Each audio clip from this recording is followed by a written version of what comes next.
Hello guys, welcome to my YouTube channel. तो आज हमारा टॉपिक है उपयोगिता, यूटिलिटी। तो इसमें हम दो अप्रोच देखेंगे। एक है गणनावाचक उपयोगिता, कार्डिनल और मार्सेलियन अप्रोच, और दूसरा है क्रमवाचक दृष्टिकोण, ऑर्डिनल अप्रोच, हिक्सियन एनालिसिस। तो सबसे पहले हम लोग देखेंगे कार्डिनल अप्रोच। गणनावाचक उपयोगिता, कार्डिनल और मार्सेलियन अप्रोच।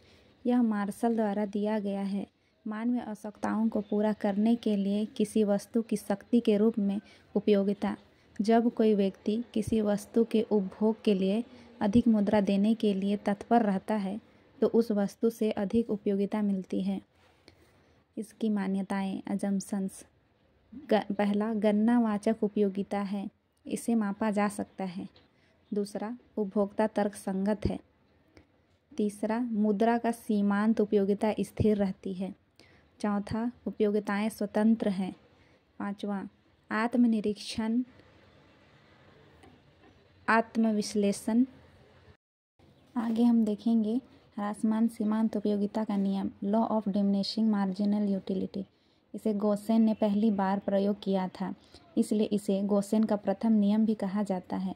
बाद में इस नियम की वैज्ञानिक व्याख्या मार्शल ने की थी। प्रोफेसर मार्शल के अनुसार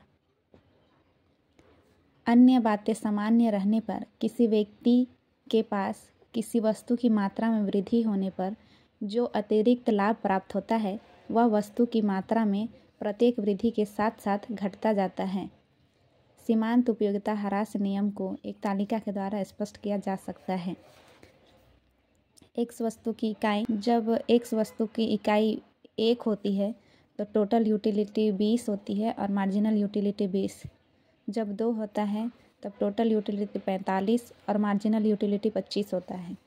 जब एक्स वस्तु की इकाई 3 होती है तब टोटल यूटिलिटी 60 होती है और मार्जिनल यूटिलिटी 15।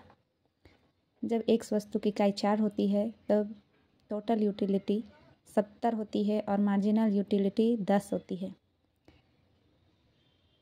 जब इकाई 5 होती है तब टोटल यूटिलिटी 75 और मार्जिनल यूटिलिटी 5 होती है।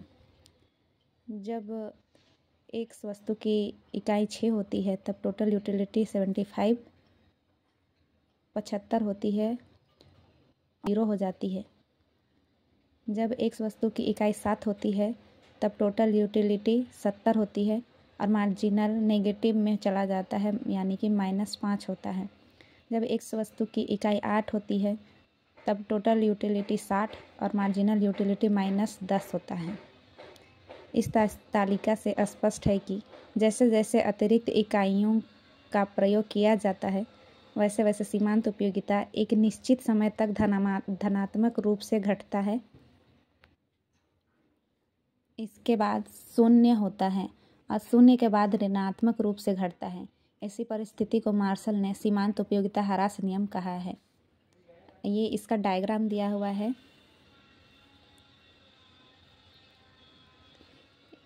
इसमें 3 कंडीशन हो सकते हैं। जब टोटल यूटिलिटी बढ़ेगा तो मार्जिनल यूटिलिटी घटेगा।